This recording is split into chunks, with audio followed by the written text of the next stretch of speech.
నమస్తే, welcome to #you నేను మీ రాజేష్. ప్రస్తుతం తెలంగాణ వ్యాప్తంగా కంచె గచ్చిబౌలికి సంబంధించినటువంటి 400 ఎకరాల హెచ్సియుకి సంబంధించినటువంటి భూముల మీదే పెద్ద ఎత్తున వివాదం చెలరేగుతుంది. మరోవైపు హైకోర్టు కూడా దానికి సంబంధించి ఏప్రిల్ 7 వాయిదా వరకు కూడా కొంత స్టే కంటిన్యూ చేస్తున్నటువంటి నేపథ్యం. ఈ నేపథ్యంలో ప్రతిపక్ష బీఆర్ఎస్ పార్టీ కేటీఆర్ కూడా మేము ఖచ్చితంగా అధికారంలోకి వస్తే మేము స్పష్టంగా దాన్ని ఈకో పార్క్ చేస్తామంటూ కూడా కాంగ్రెస్ పార్టీకి సవాల్ విసురుతున్నారు. సో ఈ నేపథ్యంలో అసలు ఎందుకు ఆ భూముల్ని ఆక్షన్కి ఇవాళ వేయాల్సి వస్తుంది? మరోవైపు హెచ్సియులో విద్యార్థుల ఆందోళన ఏ విధంగా చూడాలి? మాట్లాడదాం. మనతో పాటు కాంగ్రెస్ పార్టీ సీనియర్ నాయకులు డిసిసి అధ్యక్షులు ఖైరతాబాద్ రోహిన్ రెడ్డి గారు మనతో పాటు జాయిన్ అవుతున్నారు. ఈ అంశం గురించి మాట్లాడదాం. నమస్తే సార్. నమస్కారం సార్. ఏంటి రోహిన్ రెడ్డి గారు, చాలా రోజుల తర్వాత మనం కలుస్తున్నాం. ఇవాళ విద్యార్థులకు సంబంధించిన ఆందోళన రాష్ట్రాన్ని అట్టుడికిస్తున్నటువంటి పరిస్థితి ఎట్లా చూస్తారు? అసలు ఆ భూములు ఎందుకు ప్రభుత్వం తీసుకోవాల్సి వచ్చింది? ఏంటి మీ ఎజెండా ఏంటి అంటే ఏం చెప్తారు? రాజేష్ గారు, ఫస్ట్ ఆఫ్ ఆల్ నేను ఆ ల్యాండ్ గురించి ఒక చిన్న డిస్క్రిప్షన్ ఇస్తా. కంచె గచ్చిబౌలి అని ఎందుకు వచ్చింది తెలుసా? గచ్చిబౌలి కంచె. కంచె అంటే మీకు తెలుసు, ఊర్లలో కంచె ఉంటుంది అంటే grazing of lands, grazing lands అంటారు వీటిని. అవి వ్యవసాయం పనికిరావు, అవి కంచె. అవి గ్రేజింగ్ అంటే పశువులకు కానీ వీటి కానీ గొర్రెలు కానీ ఆవులకు కానీ మేయడానికి కోసం ఆ కంచె అనేది ఏర్పాటు చేస్తారు. మీరు ప్రతి గ్రామాల్లో పోతే కూడా మీకు అర్థమవుతుంది. సో నేను ఇప్పుడు అలా కేటీఆర్ గారు మీరు ఇంతకుముందు ఏదో స్టేట్మెంట్ ఇచ్చిండు దాన్ని ఈకో పార్క్ చేస్తున్నారని నేను కేటీఆర్ గారిని అడుగుతున్నా. లాస్ట్ 10 సంవత్సరాలు అయితే వాళ్ళ గవర్నమెంట్ ఉండే కదా, మరి ఏమైనా గాడిద పనులు దోమినరా లేకపోతే ఎవరైనా సంకనాకినరా వీళ్ళు ఇన్ని రోజుల నుంచి? అప్పుడే ఇవ్వచ్చు కదా.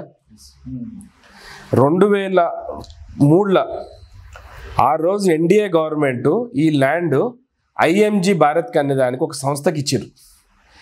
ఇచ్చిన తర్వాత రాజశేఖర రెడ్డి గారు వచ్చిన తర్వాత ఈ ల్యాండ్ని మా ప్రభుత్వంకి చెందిన ల్యాండ్, దాన్ని మనం ప్రైవేట్ వ్యవస్థలకు ఇవ్వద్దని చెప్పేసి అప్పుడు వెనక్కి తీసుకున్నాడు. ఎన్డీఏ గవర్నమెంట్ ఉన్నప్పుడు అది దారదత్తం చేసిండ్రు అది ఐఎంజీకి.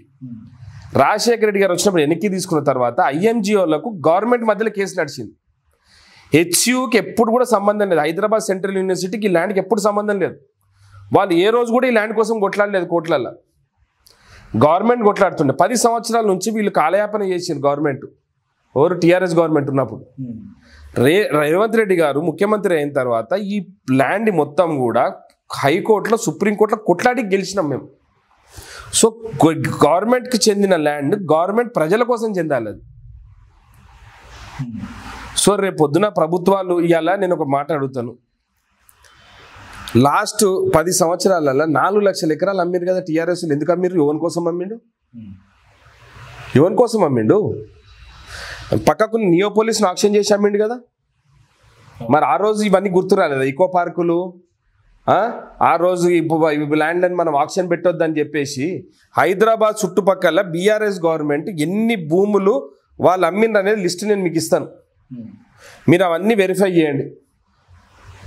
మరి ఆ రోజు లేని నీతి ఈ రోజు నీతి గుర్తుకొస్తున్నది కేటీఆర్కి.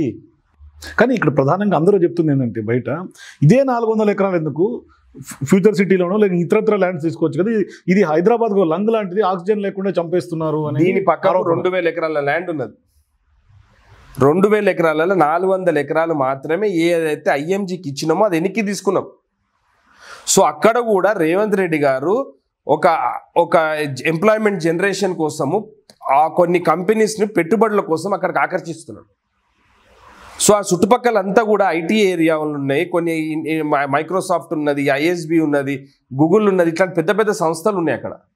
సో ఆ ఏరియాలో ఒక స్ట్రక్చర్ బిల్డప్ చేస్తే అక్కడ ఏమైందనంటే అక్కడ ఎంప్లాయ్మెంట్ జనరేషన్ అవుతుంది. అక్కడ ఇప్పుడు కేటీఆర్ మాట్లాడుతున్నాడు. రేవంత్ రెడ్డి గారు హైడ్రా తీసుకొస్తేనేమో హైడ్రా చేయబట్టి మొత్తం రియల్ ఎస్టేట్ కుప్పగూలింది అంటాడు. ఇట్లాంటిది ఒక 400 ఎకరాలల్లో రేవంత్ రెడ్డి గారు ఒక మంచి ఆకర్షించి అక్కడ ఒక మంచి ఐటీ సెక్టర్, ఒక ఐటీ హబ్, లేకపోతే ఎంప్లాయ్మెంట్ జనరేషన్ ఇచ్చేటోళ్ళకి ఏదైనా ల్యాండ్స్ ఇచ్చి అక్కడ ఆకర్షిద్దాం అనుకుంటేనేమో ఇప్పుడు రియల్ ఎస్టేట్ని దెబ్బతీసే విధంగా కేటీఆర్ ప్రయత్నం చేస్తాడు.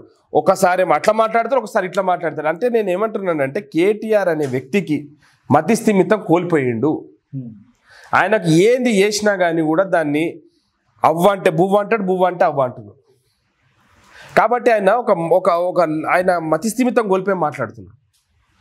నేను అనేది ఏంటంటే ఆ 400 ఎకరాలు గవర్నమెంట్ ల్యాండ్ కాబట్టి గవర్నమెంట్ దాంట్లో ఏదైనా చేస్తుంది. ఒకవేళ అది ఫారెస్ట్ ల్యాండ్ అయ్యింటే మరి ఎందుకు ఇంతవరకు ఫారెస్ట్ ల్యాండ్ అని చెప్పి డిక్లేర్ చేయలేదు? హెచ్సియు ల్యాండ్ అని చెప్పేసి వాళ్ళ దగ్గర ఏం ఆధారాలు ఉన్నాయి? హెచ్సియులే చెప్తున్నారు మా ల్యాండ్ కాదంటున్నారు.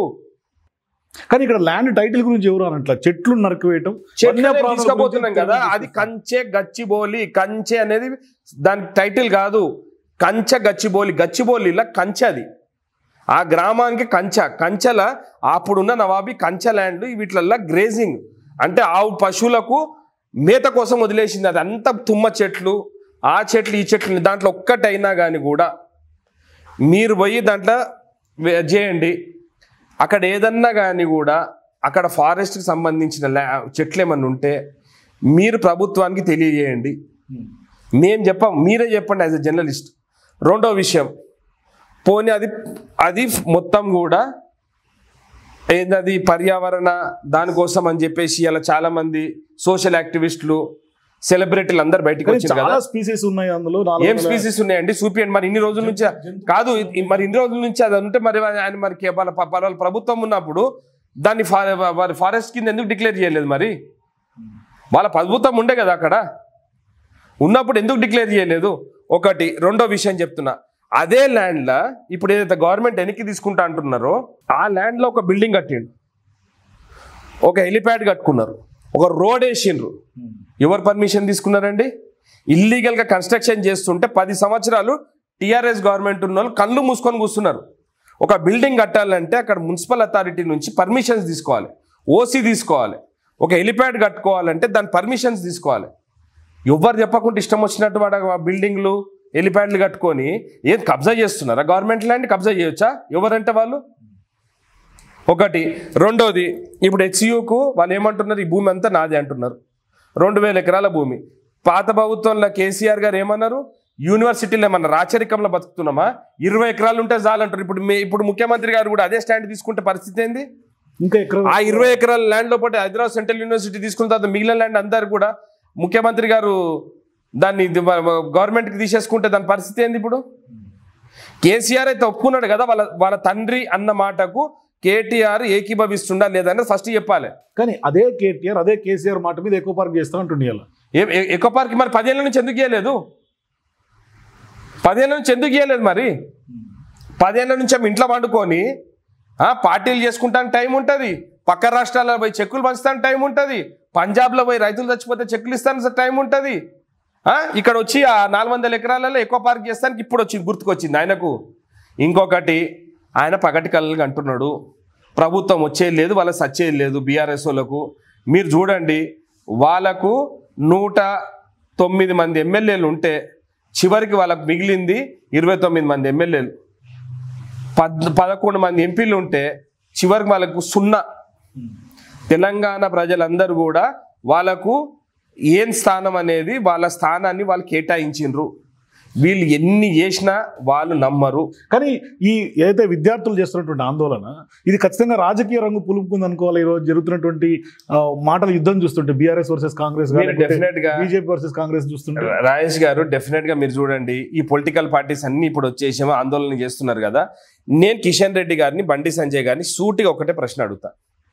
10 సంవత్సరాల లోపట ఎన్ని పిఎస్యులు మీరు అమ్మేసిండ్రు? ఎన్ని పోర్ట్లు, ఎన్ని ఎయిర్పోర్ట్లు మీరు అదానీ గ్రూప్కి ఇచ్చిండ్రు? మీరు ఎన్ని పిఎస్యులు అమ్మిండ్రు? ఎయిర్ ఇండియా ఎవరికి అమ్మిండ్రు? ఎల్ఐసిలో ఎవరు డిస్ఇన్వెస్ట్ చేసిండ్రు? ఎన్ని బ్యాంకులను మీరు మర్జీ చేసి కథం పట్టించిండ్రు? ఇవాళ విశాఖ స్టీల్ ప్లాంట్ మీరు అమ్ముతాను ముందుకు వచ్చిండ్రా లేదా? మీరు ఎన్ని పిఎస్యులు అమ్మినోళ్ళు ఈడ వచ్చింది మాత్రమే అయితే ఈ 400 ఎకరాల కోసం రాజకీయం చేస్తుండ్రా వీళ్ళు? పోనీ మీరు హైదరాబాద్ సెంట్రల్ యూనివర్సిటీ కోసం ఎంత ల్యాండ్ వాళ్ళకు హ్యాండ్ ఓవర్ చేసింది అనేది మనకు చెప్పాలని చెప్పి నేను వాళ్ళని కూడా అడుగుతున్నాను. ఈరోజు విద్యార్థులను అందరినీ వచ్చగొడుతున్నారు. మీరు అడిగి పోతే మేము ఏబీవీపీ వాళ్ళు తప్పించోరని గడబడి చేస్తున్నారు అక్కడ. వాడు డైరెక్ట్ మేము ఏబీవీపీ మేము గడబడి చేస్తామంటున్నారు వాళ్ళు. అంతే. ఏబీవీపీ వాళ్ళకి ఏం సంబంధం అంటే యూనివర్సిటీలో అంటే స్టూడెంట్స్ని రెచ్చగొట్టి వీళ్ళన్నీ కూడా టైం పాస్ చేస్తారు. యూనివర్సిటీలో కూడా ఏబీవీపీకి సంబంధించినటువంటి ఆడ ఏబీవీపీ వాళ్ళు ఉంటారు, ఎన్ఎస్సీ వాళ్ళు ఉంటారు, బీఆర్ఎస్ వాళ్ళు ఉంటారు, టీడీపీ వాళ్ళు ఉంటారు, కమ్యూనిస్ట్ వాళ్ళు ఉంటారు, ఎన్ఎస్సీ వాళ్ళు ఉంటారు, పీడిఎస్ వాళ్ళు ఉంటారు, చాలా మంది ఉంటారు. వీళ్ళకి ఒక్కరికే కనిపిస్తలేదు అది. నేను అదే ఏబీవీపీ స్టూడెంట్స్కి చెప్తున్నా, మీకు దమ్ము ధైర్యం ఉంటే నేను లిస్ట్ ఇస్తా. మీ బీజేపీ గవర్నమెంట్ వచ్చిన తర్వాత కాంగ్రెస్ పార్టీ 50 సంవత్సరాల నుంచి దేశం కోసము ఎన్ని పిఎస్యులను మేము తయారు చేసి పెడితే మీరు ఎన్ని అమ్మేసిండ్రు అనేది నేను లిస్ట్ ఇస్తా. దానికి మీ నరేందర్ మోడీ గారు జవాబిస్తారా, మీ కిషన్ రెడ్డి జవాబిస్తాడా, నీ బండి సంజయ్ జవాబిస్తాడా నేను అడుగుతాను. కానీ ప్రధానంగా సీఎం రేవంత్ రెడ్డి గారు అసెంబ్లీలో మాట్లాడినటువంటి వ్యాఖ్యలను పట్టుకుని వాళ్ళ గుంట నక్కల్ని విద్యార్థుల్ని అన్నట్టుగానే వాళ్ళ పోర్ట్రే చేస్తున్నటువంటి పరిస్థితి. సార్ నేను ఒక మాట చెప్తున్నా, రేవంత్ రెడ్డి గారికి విద్యార్థుల మీద ఎక్కడ లేని అభిమానం ఉన్నది. విద్యార్థుల కోసం ఆయన అహర్నిశలు కష్టపడుతున్నాడు. వాళ్లకు ఉద్యోగాలు కల్పించడానికి కోసమే ఈ ల్యాండ్ని కూడా రేవంత్ రెడ్డి గారు దీన్ని డెవలప్ చేయబోతున్నాడు. ఈ రోజు ముఖ్యమంత్రి రేవంత్ రెడ్డి గారు వచ్చిన తర్వాత 14 నెలల్లో 57,000 ఉద్యోగాలు ఇవాళ ఇంతమందికి ఇచ్చిండు. టీఆర్ఎస్ గవర్నమెంట్ ఉన్నప్పుడు సంవత్సరానికి 5,000 ఉద్యోగాలు ఇవ్వలే. ఈరోజు మేము వచ్చిన సంవత్సరంన్నరలా మేము 57,500 ఉద్యోగాలు ఇచ్చినాం. నరేంద్ర మోడీ సంవత్సరానికి 2 కోట్ల ఉద్యోగాలు ఇస్తానండి. ఏమైందండి? ఈరోజు ఎవరు మాట్లాడతలేరు. అదే ఏబీపీ స్టూడెంట్స్ నరేంద్ర మోడీని అడగాలి, మా ఉద్యోగాలు ఎందుకు ఇస్తలేవు, మేము చదువుకున్న తర్వాత మేము ఏం చేయాలని చెప్పేసి వాళ్ళు అడగాలి. ఈరోజు రేవంత్ రెడ్డి గారు అడుగుతున్నాం, మీరు చదువుకున్న తర్వాత నేను ఇమ్మీడియట్ మీకు స్కిల్ యూనివర్సిటీలు కడుతున్నాడు. ఇవాళ 4th సిటీ ఆడ కట్టి అక్కడ ఎంప్లాయ్మెంట్ జనరేషన్ చేస్తున్నాడు. ముఖ్యమంత్రి రేవంత్ రెడ్డి గారు వచ్చిన తర్వాత ఎన్ని కంపెనీస్ వచ్చినాయి? అమెజాన్ డాటా సెంటర్ ఇడికే వచ్చింది. పెద్ద పెద్ద కంపెనీస్ అన్ని తెలంగాణ వైపు ఎందుకు చూస్తున్నారు? ముఖ్యమంత్రి గారు వాళ్ళకు వెసులుబాటు కల్పిస్తున్నారు. మీరు రండి, మీరు పెట్టుబడులు పెట్టండి, మీకు భూమి ఇస్తాము, మీకు అన్ని సౌకర్యాలు కల్పిస్తామని చెప్పి ముఖ్యమంత్రి గారు 6 నిమిషాలుగా పనిచేస్తున్నాడు. రేవంత్ రెడ్డి గారి ప్రభుత్వం ప్రజాపాలన. రేవంత్ రెడ్డి గారు 6 నిమిషాలు ప్రజల మధ్యలో ఉన్నాడు. ఆయన లేక ఫామ్ హౌస్లో అనుకుని రాజకీయం నడతలేడు. కానీ ఇక్కడ బయట ప్రజలు అనుకుంటుంది ఏంటంటే ప్రజాపాలన అంటే విద్యార్థుల మీద లాఠీ జులిపించటమా? ఎప్పుడు వాళ్ళ పోలీసు వాళ్ళ తాళ్ళు పట్టుకొని గుంజితే పోలీసు వాళ్ళని కొడితే ఏం కాదా? పోలీసు వాళ్ళు మనుషులు గారా? ఇవాళ పోలీస్ వ్యవస్థ అనేది మన కోసం కష్టపడుతున్నారు. పోయిన గవర్నమెంట్ లెక్క పోలీసు వాళ్ళు తీసుకొచ్చి మమ్మల్ని లోపటేయలే, మమ్మల్ని ఇంట్లోకి వెళ్ళి కూడా బయటికి రానియలే. ఈరోజు ముఖ్యమంత్రి గారు బాజాప్తా మీకు స్వేచ్ఛ ఇచ్చిండు కాబట్టి అక్కడ వాళ్ళు ప్రొటెస్ట్ చేసినా కానీ కూడా మేము ప్రొటెక్షన్ కల్పిస్తున్నాం. మీ ఆవేదన ఏదో చెప్పండి, మేము అడ్రస్ చేస్తాం. వాళ్ళకి ఆవేదన ఏమైనా ఉంటే ప్రభుత్వంతో మాట్లాడాలి. ఎవరో 2-3 లోఫర్నా కొడుకులు వచ్చి కొన్ని పొలిటికల్ పార్టీస్ వచ్చి రెచ్చగొడితే కాదు కదా. ఈరోజు సుప్రీంకోర్టు ఆర్డర్ని వ్యతిరేకిస్తున్నారు వీళ్ళు. పార్టీ ప్రభుత్వం ఇంటర్ప్రిటేషన్ చేస్తుంది అనేది కూడా కొందరు ఆరోపణ. సార్ ఇంటర్ప్రిటేషన్ లేదు, ఏం లేదు, వాళ్ళకి అన్నీ తెలుసు. మరి హైడ్రా తీసుకొచ్చినప్పుడేమో రియల్ ఎస్టేట్ మొత్తం కుప్పగూలిందని చెప్పి కేసీఆర్, హరీష్ రావు రోడ్ల మీదకి వచ్చిండ్రా. ఇప్పుడు అదే రియల్ ఎస్టేట్ని రేవంత్ రెడ్డి గారు అక్కడ మనము ఆ 400 ఎకరాలల్లో ఏదైనా ఐటీ పార్క్ కానీ లేకపోతే ఏదైనా డెవలప్ చేద్దాం అనుకుంటే ఆ చుట్టుపక్కల ఉన్న రియల్ ఎస్టేట్ అంతా పెరుగుతుంది. రియల్ ఎస్టేట్ పెరగాలని చెప్పి అందరు కలిసి ఒత్తిడి పెడుతున్నాం కదా మనం కూడా. సో అక్కడ 400 ఎకరాలల్లో ఒక టౌన్షిప్ చేస్తే దాంతో రియల్ ఎస్టేట్ కూడా పెరుగుతుంది కదా. అక్కడ ఏం లేదండి, అక్కడ ఇద్దరు రియల్ ఎస్టేట్ సంస్థలు ఉన్నారు. ఆ 2 సంస్థలు ఏంటి అని అంటే ఒక రాజ్ పుష్ప, ఒకటి మై హోమ్. వాళ్ళు టీఆర్ఎస్ బ్యాచ్. తెల్లాపూర్లో మీరు కెమెరా తీసుకొని పోండి, ఎక్కడ చూసినా మై హోము, రాజ్ పుష్ప తప్పించి వేరే దోళ్ళని రానియరు. నేను ఇవాళ ఒక మాట చెప్తున్నాను, మన రాజేష్ గారు. ఈరోజు ఇనార్బిట్ మాల్ ఉందా? ఇనార్బిట్ మాల్ ఎదురుగా మీరు ఆ రోడ్ మీద మొత్తం పోండి, రైట్ సైడ్ లెఫ్ట్ సైడ్ అన్ని ఐటీ పార్క్స్ ఉంటాయి. మధ్యలో మాత్రం మై హోమ్ అబ్రా ఉంటుంది. ఎట్లుంటుంది సార్? పోని దాని వెనకాల పోయిన తర్వాత మొత్తం ఐటీ కారిడార్ ఉంటుంది, మధ్యలో మై హోమ్ అబ్రా ఉంటుంది, మై హోమ్ భూజా ఉంటుంది. వాళ్ళకి ఎడికెళ్ళి వచ్చిన ల్యాండ్లన్నీ. దాని మీద ముఖ్యమంత్రి గారు డెఫినెట్గా రేవంత్ రెడ్డి గారికి నేను లెటర్ రాస్తాను, దాని మీద ఎంక్వైరీ చేయాల్సిందే. ఈరోజు ఆ రియల్ ఎస్టేట్ సంస్థలు వాళ్ళు డబ్బులు ఇచ్చి నడుపుతున్నారు. ఇదంతా పొలిటికల్ పార్టీస్కి వాళ్ళు డబ్బులు ఇచ్చి ఇవన్నీ నడిపిస్తున్నారు. కాబట్టి నేను ఒకటే చెప్తున్నా, ఇక్కడ ప్రధానంగా కంపెనీలు వస్తున్నాయి, పెట్టుబడులు వస్తున్నాయి, పాపులేషన్ పెరుగుతుంది హైదరాబాద్. ఇట్లాంటి సందర్భాల్లో ఆక్సిజన్ అవసరం లేదా? చెట్లు కొట్టడం అయితే వాస్తవమే కదా సార్. తుమ్మ చెట్లు సార్, అవి క్లీన్ చేస్తున్నారు. తుమ్మ చెట్లని ఇప్పుడు మీ ఇంటికాడ తుమ్మ చెట్లు మొలిసి తుమ్మ చెట్లను పెట్టుకొని పూజ చేస్తామా? మీకేదైనా ఔషధాలు ఉన్న చెట్లు కానీ లేకపోతే యాప చెట్టు ఉన్నా కానీ కూడా తీస్తే తప్పు. ఒక యాప చెట్టు ఉన్నదా, లేకపోతే ఒక మామిడి చెట్టు ఉన్నదా, లేకపోతే ఒక ఏం చెట్టు ఉన్నదో చూసిరండి. అక్కడ తుమ్మ చెట్లు సార్, కంచె అంటారు దాన్ని. అలాంటి చెట్టు రీలొకేట్ చేస్తుండే కాదు, దాన్ని ప్రిజర్వ్ చేస్తా అంటుండే ముఖ్యమంత్రి గారు. అక్కడ ఏదైతే కూడా చెట్లు పెద్ద చెట్లు ఉన్నాయో అన్నిటిని కూడా ప్రిజర్వ్ చేయాలన్నా నువ్వు తెలుసుకోకుండా పిచ్చి పిచ్చి మాటలు పిచ్చి పిచ్చి కూతలుగా చూస్తున్నారు వీళ్ళు. వన్యప్రాణుల పరిస్థితి ఏంటి? ఎందుకంటే జింకలు ఉన్నాయి అంటున్నారు, వైల్డ్ బోర్స్ ఉన్నాయి ఇక్కడ. సార్ ఒక మాట చెప్తున్నాను కదా, అన్ని ఆ వైల్డ్ బోర్స్ ఉన్నాయి, జింకలు ఉన్నాయి, నెమలులు ఉన్నాయి అంటున్నారు కదా వీళ్ళే.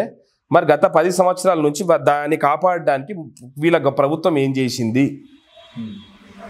ఇదే హెచ్సిఓలో ఒక స్టేట్మెంట్ ఇచ్చిండ్రు, అక్కడ వీధి కుక్కలు వచ్చేసి ఇవన్నీ చంపుతున్నాయని చెప్పేసి వాళ్ళు స్టేట్మెంట్ ఇచ్చారు. హెచ్సిఓలు రికార్డెడ్గా కేటీఆర్ మంత్రి ఉన్నప్పుడు రికార్డెడ్గా వాళ్ళకు స్టేట్మెంట్ ఇచ్చిండ్రు, చదువుకోమంటున్న వాళ్ళని. ఈరోజు మేము మొత్తం 2000 ఎకరాలు తీసుకుంటలేరు, ఒక దిక్కున్న 400 ఎకరాలు ఏదైతే సుప్రీంకోర్టు ఆర్డర్లో మేము మనం గెలిచినామో ఆ 400 ఎకరాల వరకే, మిగిలిన 1600 ఎకరాల పక్కకు అట్లనే ఉంటుంది.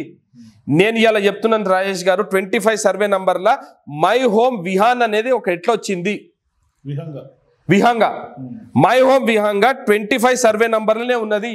అది కూడా ఈ ల్యాండ్కి చెందిందే. దాంట్లో రియల్ ఎస్టేట్ పని ఎట్లా చేసిండు? సో ఇప్పుడు విహంగాని మీద కాంగ్రెస్ పార్టీ ప్రభుత్వం దృష్టి పెట్టి డెఫినెట్ గా ల్యాండ్ ఎట్లా వచ్చింది, వాళ్ళకు కబ్జా చేసింది కదా. విహంగా ఎట్లా వచ్చింది, అక్కడ నుంచి రోడ్ ఎట్లా వేసుకున్నాడు ఆయన కోసము. మీరు చూడండి, భూజా కోసము కొండలు దొబ్బేసిండ్రు, రేడియల్ రోడ్స్ వేసిండ్రు, పెద్ద పెద్ద కొండలు దొవ్వి, పెద్ద కొండలను దొబ్బిండు కేటీఆర్. సిగ్గు శరం లేకుండా మాట్లాడుతున్నాడు. ఇవాళ కిషన్ రెడ్డి కేంద్ర ప్రభుత్వం నుండి 10 సంవత్సరాల నుంచి వీళ్ళ టైంపాస్ చేసుకుంటా వీళ్ళ తొత్తు లెక్క పనిచేస్తున్నాడు కిషన్ రెడ్డి 10 సంవత్సరాల నుంచి. ఒక్కసారి మయో అబ్రకాడికి పోయింది. ఆ రోజు ఈ ఎన్విరాన్మెంటలిస్టులు లేకపోతే ఈ సోషల్ యాక్టివిస్టులు అందరూ ఎటు పోయిందండి? గుట్టలు బలగొట్టిండ్రు. ఓవర్ కోసం అది ఒక మయోం రామేశ్వరరావు కోసము గుట్టలు దొబ్బిండ్రు, మధ్యలోకి రేడియల్ రోడ్స్ వేసిండ్రు. అవసరమా? సో ఈ 400 ఎకరాలు మీరు తీసుకుంది వాళ్ళ ప్రజల కోసం అంటారు. 100% రేవంత్ రెడ్డి గారు జేబులోకి వస్తుంది, లేకపోతే కాంగ్రెస్ పార్టీ జేబులోకి వస్తుందా? ఇది ఓపెన్ ఆక్షనే పెడతారు కదా ఏమన్నా ఉంటే కంపెనీస్కి, లేకపోతే కంపెనీస్కి ఏదైనా ఓపెన్ ఆక్షన్ పెడతాడు, లేకపోతే ల్యాండ్ అలాట్మెంట్ చేస్తాడో, ఇన్వెస్ట్మెంట్ చేసే వాళ్ళకి ల్యాండ్ ఇస్తాడో. ఎందుకంటే ల్యాండ్స్ అన్ని టీఎస్ఐఎస్కి వెళ్ళిపోయినాయి, టీజీఎస్ఐఎస్కి వెళ్ళిపోయినాక ల్యాండ్స్ బెట్ చేస్తారు. ఆ డెవలప్మెంట్ కోసం ఏం చేస్తారనేది ముఖ్యమంత్రి గారు ఒక రూట్ మ్యాప్ ఇస్తారు, వాళ్ళకి కనుక్కోమనండి. దాచుకొని అయితే రేవంత్ రెడ్డి గారు అమ్మేసి ఆ పైసలు అయితే జేబులోకి తీసుకపోడు కదా. ఒక ముఖ్యమంత్రి 10 సంవత్సరాలు ఉండాలనుకుంటున్నప్పుడు రాష్ట్ర అభివృద్ధి కోసము పనిచేయాలనుకుంటున్నప్పుడు డెఫినెట్గా ప్రతి సెక్టర్ని డెవలప్ చేద్దాం అనుకుంటే, ఇప్పుడు ఫ్యూచర్ సిటీ అక్కడికి డెవలప్ కావాలని చెప్పేసి అక్కడ ఫ్యూచర్ సిటీ కడుతున్నాడు. ఇక్కడ వచ్చేసేమో ఇక్కడ మనకి ఈ ఏరియాలో అన్నీ కూడా వీళ్ళు ధరదత్తమైంది కాబట్టి అక్కడ ఏదన్నా మంచిగా ఆ 400 ఎకరాలు ఏదైనా టౌన్షిప్ కడితే ఇక్కడ ఇన్వెస్ట్మెంట్లు వస్తే అక్కడ ఉన్న రియల్ ఎస్టేట్ పెరుగుతుందని చెప్పేసి ఉద్దేశంతో రేవంత్ రెడ్డి గారు ముందుకు వచ్చి పనిచేస్తుంటే వీళ్ళు ప్రతి దాంట్లో కట్టడం పెడతారు కాళ్ళల్లో. ఈ రోజు కేటీఆర్ గారు ఒక మాట చెప్తున్నా సూటిగా, నువ్వే 6 నెలల కింద అంటే కదా రియల్ ఎస్టేట్ మొత్తం హైదరాబాద్ పడిపోయిందని. ఇవాళ కంపెనీలు ఆకర్షించడానికి అన్ని ముందుకు వస్తుంటే నువ్వే అడ్డం పడుతున్నావు కదా. ఇవన్నీ డ్రామాలు. వాళ్ళ మిత్రులైన రామేశ్వరరావుకు ఇంకొకటి అదేందో రాజ్ పుష్ప కోసం హెల్ప్ చేయడానికి ఇవన్నీ డ్రామాలు చేస్తున్నాడు. నెమల్లి అరుపులు ఇవాళ వింటున్నటువంటి ప్రతి ఒక్క ఎన్ఆర్ఐలతో ఫేక్. మీరు కేబీఆర్ పార్క్ లో పోయి చూడండి ఎన్ని నెమలులు ఉన్నాయి, నేను చూపిస్తా. అదేందో వాడు కావాలని ఏదో దాంట్లో అంతా మొత్తం ఏఐ తోటి మార్ఫ్ చేసిన వీడియోస్ తీసి బయటపెట్టిండు. ఈ రోజు చెప్తున్నా, సేవ్ హెచ్సిఏ అనేది ఏదైతే వీళ్ళు హ్యాష్ట్యాగ్ తయారు చేసిండ్రో అది బ్లాక్ చేసిండ్రు ఇవాళ ఫ్యాక్ట్ చెక్ లో చూసి.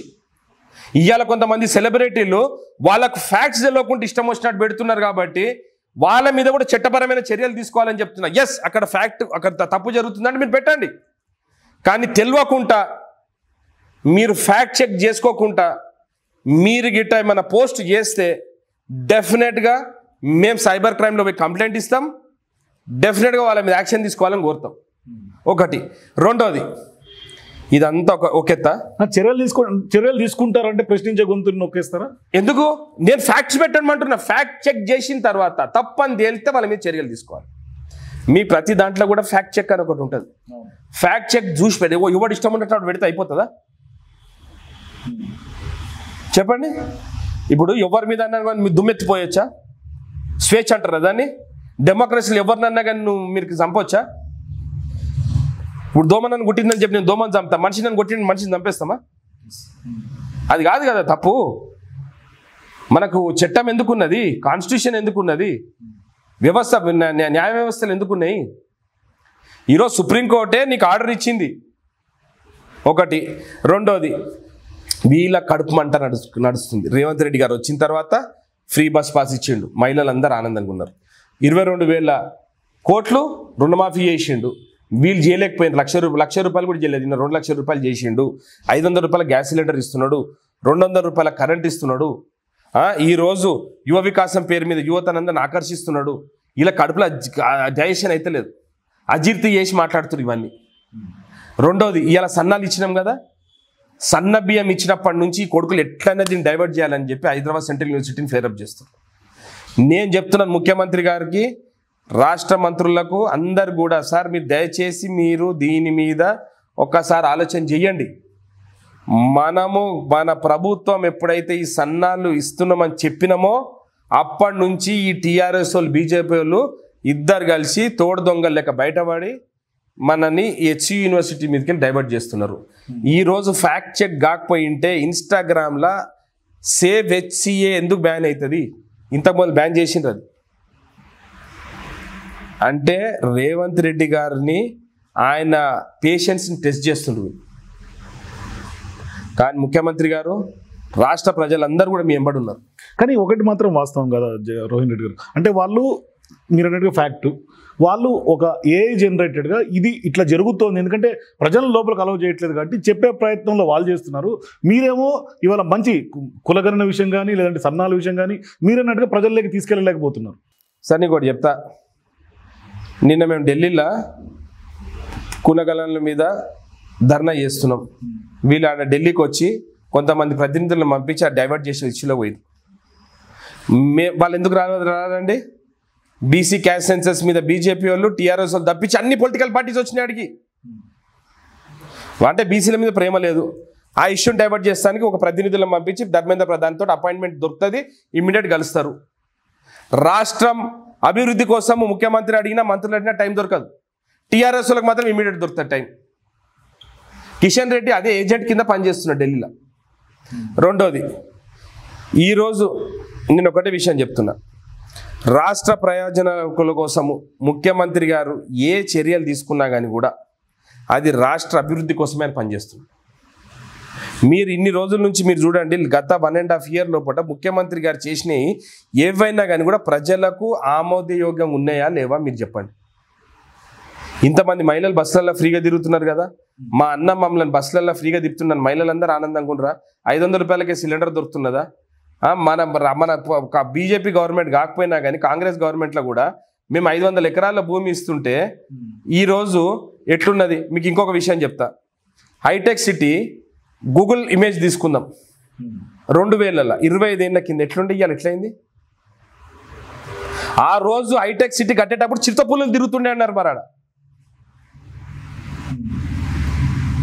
జుబ్లీల్స్ దాకా కూడా చిరుతపుల్లు వచ్చినట్టు పేపర్లో చూసినాం కదా. మరి అట్లాంటిది అంతా కూడా ఎక్కువ ఫారెస్ట్ చేసామని చెప్పండి. కేటీఆర్ని ఎక్కువ పార్క్ చేసామనండి, మొత్తం మనుషులందరినీ తీసేసి హైదరాబాద్లో 2000 ఎప్పుడైతే హైటెక్ సిటీ ఎట్లయితే ఉండేనో ఆ రోజు జుబ్లీల్స్ ఒక చిరుతపుల్లు వచ్చిందని చెప్పి పేపర్లలో టీవీలలో చూసినాం మేము. మొత్తం జుబ్లీల్స్ కాడ నుంచి తీసుకుపోయి మొత్తం ఎక్కువ పార్క్ చేసేసామని ఆయనని.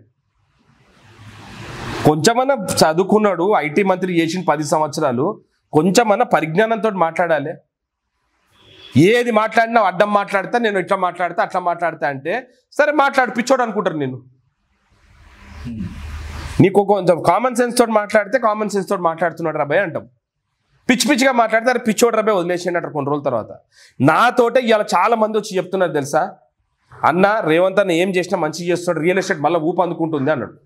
ఇప్పుడు దాన్ని తగ్గియడానికి ఇది మళ్ళీ స్కీమ్ వేసారు. సో వీళ్ళంతా కూడా డ్రామా చేస్తారు, ఇదంతా కుట్రపూరితంగా 100% సార్, 100% ఫ్యాక్ట్స్ అన్ని కూడా మీ కళ్ళ ముంగటికి వస్తాయి. 100% ఫ్యాక్ట్స్ మీ కళ్ళ ముంగటికి వస్తుంది. లేకపోతే వాళ్ళ నాయన అన్న ప్రకారము హైదరాబాద్ సెంట్రల్ యూనివర్సిటీ మొత్తం కూడా తీసేసి ఒక 50 ఎకరాలు 20 ఎకరాలు ఇచ్చేసి మిగతా ల్యాండ్ అంతా కూడా గవర్నమెంట్ తీసేసుకుందాం, లేకపోతే దాన్ని ముఖ్యమంత్రి గారికి చెప్పి ఎక్కువ పార్క్ చేపించేద్దాం. ఇప్పుడు 400 ఎకరాలు గవర్నమెంట్ భూమి, 1600 ఎకరాలు ఇంకా మిగిలింది, 50 ఎకరాలు హైదరాబాద్ సెంట్రల్ యూనివర్సిటీకి ఇచ్చేసి 1500 ఎకరాలు ఎక్కువ పార్క్ చేసేద్దాం. లంగ్ స్పేస్ ఉంటుంది ఎప్పటికీ. హైదరాబాద్ ఉస్మానియా యూనివర్సిటీనే ఆయన 50 ఎకరాలకు కుదిస్తా అన్నాడు కేసీఆర్. ఆ రోజు హైదరాబాద్ సెంట్రల్ యూనివర్సిటీ పెట్టినప్పుడు అక్కడ ఎన్ని అంటే నేను చెప్పిన 1975లో మనం ఇచ్చినప్పుడు ఆ రోజు ఆ చుట్టుపక్కల అంతా గుట్టలు చెట్లు ఉండేవి. ఎప్పుడైనా అక్కడ వ్యవసాయం నడిచిందండి? మీరు గూగుల్ ఇమేజ్లు తీయండి. పోనీ అంత ఔషధాలు ఉండే చెట్లను పెట్టవచ్చు కదా మరి 55 ఏళ్ళల్లో. పోనీ ఒక్క చెట్లను నాటిండా హైదరాబాద్ సెంట్రల్ యూనివర్సిటీలో పోయి వీళ్ళు? ఈరోజు విద్యార్థులందరూ చేయమంటారు తెలుసా మా దగ్గర, సార్ మీరు అక్కడ కంపెనీస్ రానియండి, మాకు ఎంప్లాయ్మెంట్స్ వస్తాయి. ఎంప్లాయ్మెంట్ వచ్చిన ప్రతి ఒక్కళ్ళం 100 చెట్లు నాటుతాం సార్ ఫస్ట్ డేనే అంటున్నారు. 5 లక్షల ఎంప్లాయ్మెంట్ జనరేట్ చేద్దామని ముఖ్యమంత్రి గారు ప్లాన్ చేస్తుంటే ఈ కొడుకులు అందరూ వచ్చి అడ్డం పడి ఈయన ముందుకు వద్దన్నట్టు చూస్తున్నారు. విద్యార్థులు వచ్చి చెప్పారు తెలుసా ముఖ్యమంత్రి గారికి, అన్న మాకు ఒక్క ఉద్యోగం ఇస్తే మేము 100 చెట్లు పెడతాం మనకు సంవత్సరానికి. 100 చెట్లు పెడతారంట సంవత్సరానికి ఒక ఎంప్లాయ్మెంట్ జరుగుతాయి. అది రేవంత్ రెడ్డి గారి మీద ఉన్న ప్రేమ, వాళ్ళు చూపించే అభిమానం. సో మొత్తం మీద గ్రీనరీ అయితే మెయింటైన్ చేస్తాం అంటారు? 100% చేస్తాం. హైదరాబాద్ రూపురేఖలు మారుస్తాడు రేవంత్ రెడ్డి గారు, చుట్టుపక్కల కూడా మారుస్తాడు. రేపు ట్రిపుల్ ఆర్ వచ్చిన తర్వాత, యాక్సిలరీ రోడ్స్ వచ్చిన తర్వాత హైదరాబాద్ బ్యూటిఫికేషన్ కోసం ఈరోజు ఇలా హైదరాబాద్లో ఫ్లైఓవర్ చూడండి ఈరోజు ఎంత మంచిగా చేస్తున్నాడు. హైదరాబాద్ రూపురేఖలు మారుతున్నాడు. వీళ్ళ లేక సూటు బూట్ వేసుకొని ఇంగ్లీష్ మాట్లాడితే వీళ్ళు గొప్పోళ్ళు అనుకుంటారేమో కానీ రేవంత్ రెడ్డి గారు ఈరోజు మన మొత్తం మన పక్షులను కానీ లేకపోతే మన జాతీయ నాయకులను కానీ మొత్తం కూడా ఈరోజు ఫ్లైఓవర్స్ మీద కలర్స్ వేసి, పిల్లర్ల మీద కానీ రోడ్ల మీద ఎక్కడైతే ప్రభుత్వ భూములు ఉంటాయో అక్కడ అంతా కూడా కలర్స్ వేసి ఎంత నీట్గా మెయింటైన్ చేస్తుంది హైదరాబాద్ని. వీళ్ళు తాడు బొంగరం లేకుండా వీళ్ళిద్దరు బిల్ల రంగాలు వాళ్ళకు జత కలిసిండు మా కిషన్ రెడ్డి, వాళ్ళందరూ కలిసి ఆ బండి సంజయ్ ఆయన ఏం మాట్లాడుతారు ఆడ పార్లమెంట్లో. ఓం బిర్లా గారు బండి సంజయ్ జీ ఆప్కా క్వశ్చన్ అంటే ఆయనకు అది అర్థం కాదు అక్కడ మాట్లాడడానికి. పక్కకున్నోడు క్వశ్చన్ చదువుతున్నాడు మంత్రి ఇంకొక ఆయన. అట్లాంటి వాళ్ళకి అట్లాంటి వాళ్ళని అసలు ఎట్లా ప్రజలు హర్షిస్తారో నాకు అర్థమవుతలేదు. మీరు చూసిండు కదా పార్లమెంట్లోనని ఆయన క్వశ్చన్ ఒక మెంబర్ క్వశ్చన్ లేవదీస్తే ఆప్కా క్వశ్చన్ ఆయా అంటే ఏంది అంటున్నాడు ఆయన. అని కూర్చుంటే ఓ ఆప్కా క్వశ్చన్ అంటే ఉనికే బదులే మేము మే పడుతూ అని చెప్పేసి ఇంకొక మంత్రి లేచి చదివిండి ఆయన క్వశ్చన్. గట్లాంటి ఆయన కేంద్ర మంత్రి, అట్లాంటి ఆయన దాని గురించి మాట్లాడుతున్నాడు. వాళ్ళకు నేను చెప్తున్నా, బీజేపీ వాళ్ళకి ఫస్ట్ నేను ఛాలెంజ్ చేస్తున్నా, అక్కడున్న ఏబీవీ విద్యార్థులను కూడా నేను ఛాలెంజ్ చేస్తున్నా. మీరు ఫస్ట్ ఎన్ని పిఎస్యులని మీ నాయకులు అమ్మేసిరో దాని లిస్ట్ ఇవ్వండి ఫస్ట్. నేను ఇస్తాను లిస్టు. ఇంకొకటి, అక్కడ ఎవ్వరు కూడా డిస్టర్బెన్స్ లేదు, ఒక్క ఏబీవీపీ గ్రూప్ ఒక్కటే గడబడి చేస్తుంది, అది కూడా పాపం వాళ్ళను ప్రొవోకేట్ చేస్తున్నారు. కాబట్టి నేను చెప్తున్నాను కదా, ఇది 100% ముఖ్యమంత్రి గారు ఏదైతే చేస్తున్నారో రాష్ట్ర అభివృద్ధి కోసం, మీరు రాష్ట్ర అభివృద్ధి కోణంలో మీరు చూస్తే ప్రజలకు అందరికి అర్థమవుతుంది. వీళ్ళకి తప్పించి కొంతమంది సోషల్ యాక్టివిస్టులు లేకపోతే సెలబ్రిటీలు లేకపోతే మేము ఎన్విరాన్మెంటలిస్టులం అని చెప్పి మాట్లాడుతున్నారు కదా. కాళేశ్వరం పోయినప్పుడు ఎన్ని చెట్లు కొట్టేసిండ్రు, ఫారెస్ట్లు కొట్టేసినప్పుడు ఎటు పోయినరు వీళ్ళంతా. నియోపోలిస్ దీనికి ఆనుకొనే ఉండే కదా, నియోపోలిస్ పోయినప్పుడు ఏం చేసిండ్రు. ఈవెన్ మల్లన్న సాగర్ అప్పుడు కూడా మల్లన్న సాగర్లో ఎంత లాఠీ చార్జ్ చేసి కొట్టిండ్రు. కోకాపేట భూముల గురించి ఆక్షన్ పెట్టినప్పుడు ఏం చేసిండ్రు వీళ్ళంతా. ఈ రోజు గుర్తుకొస్తుంది వీళ్ళకు. ఆ రోజు నెమ్మిల సప్పుళ్ళు, పిల్లుల సప్పుళ్ళు, పాముల సప్పుళ్ళు నింపేయాలి వీళ్ళకు. ఇంకొక వీడియో పెట్టిండు, దాంట్లో పుల్ల సప్పుళ్ళు వస్తున్నాయంట, ఏనుగుల సప్పుళ్ళు వస్తున్నాయని కూడా పెట్టిరు దాంట్లోనే. మీరు కరెక్ట్గా ఇంటే అర్థమవుతుంది. ఇట్లాంటివి పెట్టిర్రు కాబట్టి ఫ్యాక్ట్ చెక్ చూసేసి వాళ్ళ అకౌంట్ని క్లోజ్ చేసిర్రు. నేను సెలబ్రిటీల విజ్ఞప్తి చేస్తున్నా, మీకు సెలబ్రిటీ స్టేటస్ ఉన్నంత మాత్రాన మీరు పిచ్చిగా తెలియకుండా మీరు ఏమైనా పోస్టులు చేస్తే మాత్రం మేము డెఫినెట్గా ఒక సిటిజన్ కింద, ఒక లాస్ అబైడెడ్ సిటిజన్ కింద నేను పోయి కంప్లైంట్ ఇస్తాను. దాని మీద ఫ్యాక్ట్ చెక్ చేసిన తర్వాత వాళ్ళ మీద చర్యలు తీసుకోవాలని చెప్పి కూడా నేను క్రైమ్ డీసీపీ గారిని, డీజీ గారిని కూడా నేను విజ్ఞప్తి చేస్తాను. రేపు లెటర్ ఇస్తాను. థ్యాంక్ యూ రోహన్ రెడ్డి గారు. సో ఇది ఖచ్చితంగా హెచ్సియు భూములకు సంబంధించి వ్యవహారంలో ఖచ్చితంగా ప్రభుత్వానికి చిత్తశుద్ధి ఉంది.